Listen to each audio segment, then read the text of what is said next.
Hello ഹെൽക്കൻസ് മാമിൻ്റെ പുതിയൊരു വീഡിയോയിലേക്ക് എല്ലാവർക്കും സ്വാഗതം. സമയം വെളുപ്പിന് 5:45. പപ്പയും മോനും കൂടി ഇതേ ബുൾസൈ കഴിച്ചുകൊണ്ടിരിക്കുകയാണ് കേട്ടോ. ഇപ്പോൾ കുറച്ച് ദിവസമായിട്ട് ചാച്ചൻ ഒരു വെളുപ്പിന് 5:30 ആകുമ്പോഴത്തേക്ക് എണീറ്റ് പോവേ. ആ സമയമാകുമ്പോഴത്തേക്ക് ഒരു 4 ബുൾസൈ കഴിച്ചിട്ടാണ് പോകാറുള്ളത്. ഈ ഡോണു ആണെന്നുണ്ടെങ്കിൽ എപ്പോൾ നോക്കി കഴിഞ്ഞാലും ഞാൻ എണീറ്റ് പോകുന്നു കഴിഞ്ഞിട്ടുണ്ടെങ്കിൽ കൂടെ എണീറ്റ് പോരും. പക്ഷേ ഇവനെ വെച്ചിട്ട് കിച്ചണിൽ കയറി ഗ്യാസുമ്മ പണിയാന്ന് പറഞ്ഞാൽ കുറച്ച് റിസ്ക്കുള്ള പരിപാടിയാണ്. അതുകൊണ്ട് തന്നെ ഇന്ന് എണീറ്റ് കഴിഞ്ഞപ്പോഴും ഇവൻ എൻ്റെ കൂടെ പോന്നു. അതുകൊണ്ട് എന്ത് പറ്റിയെന്ന് വെച്ച് കഴിഞ്ഞാൽ ചാച്ചന് പോകാനായിട്ട് ലേറ്റ് ആയിട്ടോ. എടുത്തുകൊണ്ട് ഗ്യാസിൻ്റെ അടുത്ത് നിൽക്കാമെന്ന് പറഞ്ഞിട്ടുണ്ടെങ്കിൽ കുറച്ച് പേടിപ്പെടുത്തുന്ന കാര്യമാണ്. പോരാത്തതിന് ബുൾസൈയും കൂടി ഉണ്ടാക്കുമ്പോൾ പിന്നെ പറയാൻ വേണ്ട, ഉള്ള വെളിച്ചെണ്ണയൊക്കെ മേത്ത് തെറിക്കും എന്നുള്ളൊരു പേടിയുണ്ടായിരുന്നു. അതുകൊണ്ട് പതിയെയാണ് ഞാൻ ചെയ്തിട്ടുണ്ടായിരുന്നത്. അതുകൊണ്ട് തന്നെ ഇച്ചിരി ലേറ്റ് ആയിട്ടുണ്ടായിട്ടോ. പപ്പ കഴിക്കണ കണ്ട് കഴിഞ്ഞപ്പോൾ ഡോണുവിനും വേണമെന്നും പറഞ്ഞിട്ട് വാ തുറന്നതാണ്. ആദ്യം ഒന്നും കഴിച്ചില്ല, തുപ്പി. പിന്നെ ദേ പപ്പയുടെ പോലെ മസിൽ വരണമെങ്കിൽ കഴിക്കണം എന്നൊക്കെ പറഞ്ഞു കഴിഞ്ഞപ്പോൾ ചെക്കൻ കഴിച്ചു തുടങ്ങി കേട്ടോ. ഇവിടെ ഇപ്പം ഇതാണ് ഇവരെ ഫുഡ് കഴിപ്പിക്കാനായിട്ടുള്ള വലിയൊരു അടവ് എടുക്കുന്നത്. പപ്പയുടെ പോലെ മസിൽ വേണമെന്നുണ്ടെങ്കിൽ നല്ലപോലെ ഫുഡ് കഴിക്കണം എന്നൊക്കെ പറയും കേട്ടോ. അപ്പോഴത്തേക്കും ചെക്കന്മാർ കഴിക്കും കേട്ടോ. അതിനർത്ഥം എന്താ, പപ്പയുടെ പാത പിന്തുടരാനാണ് രണ്ടുപേർക്കും ഇഷ്ടമെന്നല്ലേ. എന്തെങ്കിലും ആ വയറ്റിലേക്ക് ഒന്ന് ചെന്നാൽ മതി എന്നുള്ളൊരു പ്രാർത്ഥന മാത്രമേ ഞങ്ങൾക്കുള്ളൂ. കാരണം ഫുഡ് കഴിക്കാനായിട്ട് ഇവന്മാരെ പോലെ മടിയുള്ള വേറെ പിള്ളേരുണ്ടോ എന്ന് എനിക്കറിയില്ല കേട്ടോ. അങ്ങനെ ചാച്ചൻ്റെ ഫുഡ് ഇടിയും കഴിഞ്ഞിട്ട് ഇതേ ചാച്ചൻ റെഡി ആവാറുണ്ടോ പോവാനായിട്ട്. ഈ ഒരു മുടി ചീകൽ കാണുമ്പോൾ സത്യം പറഞ്ഞു കഴിഞ്ഞാൽ എനിക്ക് ചിരി വരും. ചാച്ചനൊന്ന് മുടി ചീകിയിട്ട് പിന്നെ തല വലത്തോട്ടും ഇടത്തോട്ടും പിന്നോട്ടും മുന്നോട്ടും മുകളിലേക്ക് താഴേക്കും ഒക്കെ കാണിച്ചിട്ടാണ് മുടി ചെയ്യുന്നത്. നമ്മളെങ്ങാനും ഒരു ലിപ്സ്റ്റിക്ക് ഇടാൻ വേണ്ടിയിട്ട് ചുണ്ട് ഇങ്ങനെയൊക്കെ പിടിക്കുമ്പോഴത്തേക്കും ഇത് എന്തൊട്ട് കോപ്രായങ്ങളെ കാണിക്കണേന്നൊക്കെ ചോദിച്ച് കളിയാക്കുന്ന ആളാണ്. ഒരു മുടി ചീകലിന് എന്തൊക്കെ തലയാട്ടാണ് കാണേണ്ടത്. പിന്നെ പെർഫ്യൂം അടിക്കണ കാര്യം പറഞ്ഞു കഴിഞ്ഞാൽ പിന്നെ ആ ഭാഗത്ത് ഒരാൾക്ക് നിൽക്കാൻ പറ്റില്ല. അമ്മാതിരി അടിക്കലായിരിക്കും അടിക്കുന്നുണ്ടാവുക കേട്ടോ.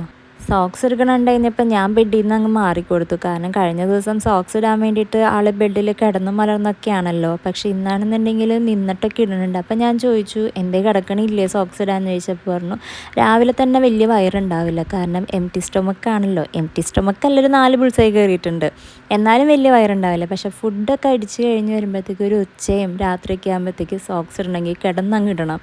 അതേപോലെ വയറാവുമെന്നാണ് ചാച്ചൻ പറഞ്ഞത് കേട്ടോ. എന്തെങ്കിലുമൊക്കെ ഒരു ന്യായീകരണങ്ങൾ ഉണ്ടാവും എന്തായാലും. പിന്നെ ചാച്ചൻ പോയി കഴിഞ്ഞാൽ എൻ്റെയും ഡോണുൻ്റെയും പരിപാടി ഇതാണ്, സുഖമായിട്ട് കിടന്നുറങ്ങുക. ഏതമോനാണെന്നുണ്ടെങ്കിൽ ഇതൊന്നും അറിയാണ്ട് അപ്പുറത്തെ അമ്മാമ്മയുടെ കൂടെ കിടക്കുന്നുണ്ട് കേട്ടോ. ഇനി ഞങ്ങളൊരു 8:30, 9 മണി, 9:30, 10 മണി 10 മണി വിട്ട് പോവില്ല, അതിനുള്ളിൽ എന്തായാലും എണീക്കും. കാരണം ഏതമോനെ സ്കൂളിൽ വിടണം. ഏതമോനാണെന്നുണ്ടെങ്കിൽ കഴിഞ്ഞ 1.5 ആഴ്ചയായിട്ട് സ്കൂളിൽ പോയിട്ടില്ല കേട്ടോ. ശരിക്കും പറഞ്ഞു കഴിഞ്ഞാൽ ജനുവരിയിൽ കൊടുത്ത ഫീസ് വെറും വേസ്റ്റായി പോയെന്നേ പറയാൻ പറ്റുള്ളൂ. കാരണം ഒരു 31 ദിവസത്തിൽ ശനി ഞായറും അങ്ങ് പോട്ടെ, ബാക്കിയുള്ള ദിവസങ്ങളിൽ അവന് ആ ഡേ കെയറിൽ പോയിക്കുന്ന വെറും വിരലിലുണ്ടാവുന്ന ദിവസങ്ങളിൽ മാത്രമാണ്. ബാക്കി എല്ലാ ദിവസങ്ങളിലും ഓരോ വയ്യാഴിയും പറഞ്ഞിട്ട് ഇങ്ങനെ വീട്ടിലിരിക്കുമായിരുന്നു കേട്ടോ. കണ്ടിന്യൂസ് ആയിട്ട് പോകാണ്ടിരുന്നത് കഴിഞ്ഞ ഒരാഴ്ചയാണ്. ഒരാഴ്ചയല്ല, ഒരു 1.5 ആഴ്ചയായിട്ടുണ്ടാകും. കാരണം പനി വന്നിട്ട് കഫക്കെട്ടൊക്കെ മാറാനായിട്ട് ഒരുപാട് സമയം എടുത്തിട്ടുണ്ടായിരുന്നു. അങ്ങനെ എണീറ്റ് ഫ്രഷൊക്കെ ആയതിനു ശേഷം ബ്രേക്ക്ഫാസ്റ്റ് ഉണ്ടാക്കുകയാണ് കേട്ടോ. എൻ്റെ ഈ ദോശ കണ്ടിട്ട് ഞാൻ തന്നെ അന്താളിച്ച് പോയി, ഇത് ഞാൻ തന്നെയാണോ ഉണ്ടാക്കിയതെന്ന്. കാരണം ഇത്രയും റൗണ്ടിൽ നല്ല ക്ലിയർ ആയിട്ടൊരു ദോശ കിട്ടുകയെന്ന് പറഞ്ഞു കഴിഞ്ഞാൽ വല്ലപ്പോഴൊക്കെ ഇത് കിട്ടുള്ളൂ. ആ കിട്ടണ ദിവസം എനിക്ക് ഭയങ്കര സന്തോഷമായിരിക്കും. എനിക്കാണെന്നുണ്ടെങ്കിൽ ഈ ദോശയിൽ നെയ്യ് നല്ലോണം പറ്റണം കേട്ടോ. എനിക്ക് ആ നെയ്യും കൂട്ടി നല്ല മൊരിഞ്ഞ ദോശ കഴിക്കാൻ ഭയങ്കര ഇഷ്ടമാണ്. ഇന്നാണെന്നുണ്ടെങ്കിൽ ചമ്മന്തി ഇല്ല കേട്ടോ, ഞങ്ങൾ ചിക്കൻ കറി കൂട്ടിയിട്ടാണ് ഈ ദോശ കഴിക്കുന്നത്. പക്ഷേ എനിക്ക് ഏറ്റവും കൂടുതൽ ചമ്മന്തി കൂട്ടിയിട്ട് കഴിക്കാനാണ് ഇഷ്ടം. പിന്നെ ചായ ഇല്ലാത്തൊരു പരിപാടി ഉണ്ടാവില്ലല്ലോ. അങ്ങനെ നല്ല തിളച്ച ചൂട് ചായ ഉള്ളിലേക്ക് ചെല്ലുമ്പോൾ ആഹാ എന്ത് സുഖം. ഇവിടെ അമ്മയ്ക്ക് തന്നെ ചീത്ത പറയും, അടുപ്പത്തുനിന്ന് എടുത്ത ചായ അങ്ങനെ തന്നെ അവൾ വായിലേക്ക് ഒഴിച്ച് ഉള്ളിലുള്ളത് മുഴുവനും കത്തിക്കരിഞ്ഞ് പോട്ടേന്ന്. ചാച്ചനൊക്കെ എപ്പോഴും എന്നെ ചീത്ത പറയും കേട്ടോ. പക്ഷെ എന്താണെന്നറിയില്ല, എനിക്ക് ഈ ചൂട് ചായ ഇങ്ങനെ ഊതി കുടിക്കാനാണ് ഇഷ്ടം. ഈ ഭക്ഷണങ്ങളൊക്കെ ചൂടോടുകൂടി കഴിച്ചില്ലെങ്കിൽ പിന്നെ എന്തിനു കൊള്ളാം. ഇവിടെ ചാച്ചനാണെന്നുണ്ടെങ്കിൽ തീരെ ചൂട് വേണ്ട, പച്ചവെള്ളം പോലെ ഇരിക്കുന്ന ചായ ആയാലും കുടിച്ചോളൂ. ഇത് എങ്ങനെ ഇങ്ങനെ കുടിക്കണമെന്നാണ് ഞാൻ ആലോചിക്കണത്. അങ്ങനെ ചിക്കൻ കറിയും കൂട്ടി ദോശ അങ്ങോട്ട് ഒരു പിടി പിടിച്ചു കേട്ടോ. നല്ല ടേസ്റ്റ് ഉണ്ടായിരുന്നു. ചിക്കൻ കറി അമ്മ വെച്ചതാണ് കേട്ടോ, അതുകൊണ്ടായിരിക്കും അത്യാവശ്യം നല്ല ടേസ്റ്റ് ഉള്ളത്. നമ്മുടെ സ്വന്തം അമ്മ കൂടെ ഉള്ളപ്പോൾ നമുക്ക് പിന്നെ എത്ര നേരം വേണമെങ്കിലും കിടന്നുറങ്ങാനുള്ള ടെൻഡൻസി അങ്ങ് കൂടുമല്ലേ. എനിക്ക് ആ ടെൻഡൻസി ഇപ്പോൾ ഈടെയായിട്ട് കൂടി വരുന്നുണ്ടോ എന്നൊരു സംശയം ഇല്ലാതില്ല. എന്നാലും കുഴപ്പമില്ല, അമ്മ ഉള്ളിടത്തോളം കാലമല്ലേ നമുക്ക് ഇങ്ങനെയൊക്കെ ആർമാദിച്ച് ജീവിക്കാൻ പറ്റുള്ളൂ. അപ്പം ഇപ്പം ഞാൻ ഒരുങ്ങി നിൽക്കുന്നത് നമ്മുടെ ഏതപ്പനെ നഴ്സറി കൊണ്ടാക്കാൻ വേണ്ടിയിട്ടാണ് കേട്ടോ. തൊട്ടപ്പുറത്ത് കൊണ്ടാക്കാൻ ഇത്രയും ഒരുക്കം വേണോ എന്നൊന്നും ആരും ചിന്തിക്കേണ്ട. നമ്മൾ ചത്ത് കിടന്നാലും ചമഞ്ഞ് കിടക്കണമെന്നാണല്ലോ. നമ്മൾ ആരെക്കൊണ്ടും അയ്യേ എന്ന് പറയിപ്പിക്കരുത്. നമ്മൾ എത്രയും നല്ല രീതിയിൽ നടന്നിട്ടും അയ്യേ എന്ന് പറയുന്നവരോട് അങ്ങ് പോയി വല്ല പണിയുണ്ടോ നോക്കാൻ പറയണം. അപ്പം നീണ്ട 1.5 ആഴ്ചത്തെ ആ ഒരു ലീവൊക്കെ കഴിഞ്ഞിട്ട് ഇതുപോലെ ചെറിയൊരു മടി ഉണ്ടായിരുന്നു കേട്ടോ, പാവം. എന്നാലും എൻ്റെ കുഞ്ഞ് വിതുമ്പി സ്കൂളിലൊക്കെ പോകാമെന്നൊക്കെ പറഞ്ഞു എനിക്കൊരു ഉമ്മയൊക്കെ തന്ന് ചെക്കനെ ഉഷാറാക്കിയിട്ടാണ് കേട്ടോ ഞാൻ അവിടെ കൊണ്ടാക്കിയത്. കാരണം കരഞ്ഞിട്ട് അവനെ കൊണ്ടാക്കുമ്പോൾ ഉള്ളിൽ നമുക്കും ഒരു വിഷമമായിരിക്കും. അങ്ങനെ അവൻ ചിരിച്ച മുഖത്തോടു കൂടി തന്നെ അങ്ങോട്ട് കയറിപ്പോണ കണ്ടു കഴിഞ്ഞപ്പോൾ എനിക്കും സമാധാനമായി. ഞാനും ചിരിച്ച മുഖത്തോടു കൂടിയാണ് തിരിച്ച് ഞങ്ങളുടെ റൂമിലേക്ക് വന്നത് കേട്ടോ. റൂമിലേക്ക് വന്ന് ഒന്ന് ഡ്രസ്സ് മാറി ഇരുന്നപ്പോഴത്തേക്കും ഓടി വന്ന് എൻ്റെ മടിയിലിരുന്നിട്ടുണ്ട്. ഞാൻ എവിടെയെങ്കിലും ഇരിക്കുകയാണെന്നുണ്ടെങ്കിൽ അപ്പം മടിയിലിരിക്കും. ഇവനൊന്ന് താഴെ ഇരുന്ന് കാണുന്നത് വളരെ ചുരുക്കമാണ് കേട്ടോ. ആരുടെയെങ്കിലും മടി കിട്ടിയാൽ മതി അവിടെ കയറിയിരിക്കും, ആരുടെയെങ്കിലും തോള് കിട്ടിയാൽ മതി അവിടെ കിടക്കും.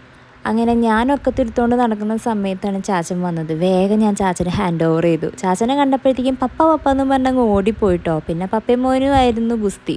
അങ്ങനെ അവരുടെ ഗുസ്തിക്ക് ശേഷം ഞാൻ ചാച്ചന് ബ്രേക്ക്ഫാസ്റ്റ് എടുത്തു കൊടുത്തു കേട്ടോ. 12 മണിയായി ചാച്ചൻ വന്നു കഴിഞ്ഞപ്പോൾ. അപ്പോൾ ബ്രേക്ക്ഫാസ്റ്റ് കഴിക്കുന്ന സമയമാണ് കേട്ടോ അത്. ഇനി ലഞ്ച് കഴിക്കണമെന്ന് ഒരു 2:30-3 മണിയൊക്കെ ആവും. കാരണം വെളുപ്പിനെ പോയതല്ലേ, അപ്പോൾ ബ്രേക്ക്ഫാസ്റ്റ് സ്കിപ്പ് ചെയ്യാൻ പറ്റില്ലല്ലോ. പിന്നെ ഞങ്ങൾ കുറച്ച് നേരം അവിടെ ഞങ്ങളുടേതായിട്ടുള്ള ക്വാളിറ്റി ടൈം എന്നൊക്കെ പറയാം. എവിടെ ഫോണിൽ തന്നെ അല്ലെങ്കിൽ ടി വിയിൽ, അതാണ് ഞങ്ങളുടെ ക്വാളിറ്റി ടൈം. അങ്ങനെ ഇരിക്കുമ്പോഴാണ് ഞാൻ സമയം നോക്കി 2:30. അയ്യോ ഏതമോനെ കൊണ്ടുവരണ്ടേ എന്ന്. അപ്പോൾ വേഗം റെഡി ആയിട്ട് പോവാൻ നിൽക്കുമ്പോഴത്തേക്കും നമ്മുടെ ലിഫ്റ്റ് ഒരെണ്ണം ഓൾറെഡി കംപ്ലൈൻ്റ് ആയിട്ട് കുറച്ച് ദിവസം ഇതുവരേക്കും അവർ ശരിയാക്കിയിട്ടില്ല. അപ്പോൾ മറ്റേ ലിഫ്റ്റ് വരാൻ വേണ്ടി കുറേ നേരം ഞാൻ അവിടെ പോസ്റ്റായി. അവസാനം ലിഫ്റ്റ് വന്നു കഴിഞ്ഞപ്പോൾ എനിക്ക് സമാധാനമായി. കാരണം കുറേ നേരം പോസ്റ്റാവെന്ന് പറഞ്ഞു കഴിഞ്ഞാൽ ഭയങ്കര ബോറ് പിടിച്ച പരിപാടിയാണ്. അങ്ങനെ അവിടെ ചെന്ന് എൻ്റെ മോൻ്റെ ആ സന്തോഷം എന്ന് പറഞ്ഞ മോൻ കണ്ടപ്പോൾ തന്നെ എനിക്ക് പകുതി സമാധാനമായി. അവിടെ ചെന്നിട്ട് എന്തൊക്കെ പഠിച്ചതെന്നൊക്കെ ചോദിച്ചാൽ ആൾ ഉത്തരം തന്നു കേട്ടോ. എന്തൊക്കെ പഠിച്ചു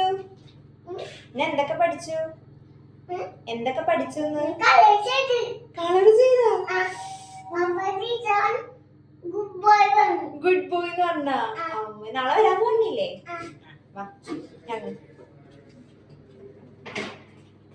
അങ്ങനെ ഞങ്ങൾ റൂമിലേക്കുള്ള ലിഫ്റ്റ് കയറിയപ്പോഴത്തേക്കും ഏതുമോന് പപ്പേനെ കാണണം എന്നുള്ളൊരു ചിന്ത വന്നു കേട്ടോ. അപ്പോൾ പപ്പ എന്തെന്ന് ചോദിച്ചപ്പോൾ ഞാൻ പറഞ്ഞു പപ്പ അവിടെ ഉണ്ട്.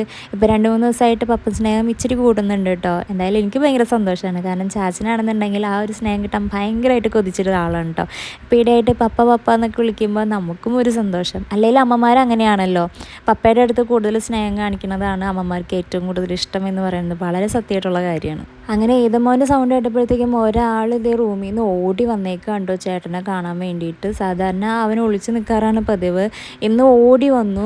ഞാനാണെന്നുണ്ടെങ്കിൽ ലഞ്ച് കഴിച്ചിട്ടുണ്ടായിരുന്നില്ല. പെട്ടെന്നായിരുന്നല്ലോ സമയം നോക്കി ഇവനെ കൊണ്ടുവരാനായിട്ട് പോയത്. അപ്പം ഞാൻ അവനെ കൊണ്ടുവന്ന് ഇന്ന് ഡ്രസ്സൊക്കെ മാറി ഫ്രഷ് ആയതിന് ശേഷം ഞാൻ ലഞ്ച് കഴിച്ചിട്ടോ. ചിക്കൻ കറി ഉണ്ടായിരുന്നു, ബീഫ് അച്ചാർ ഉണ്ടായിരുന്നു, ക്യാബേജ് ഉണ്ടായിരുന്നു.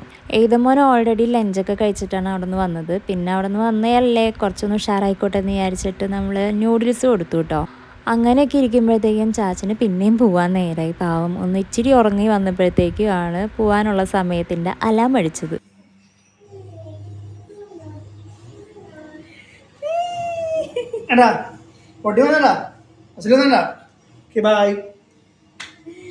Bye.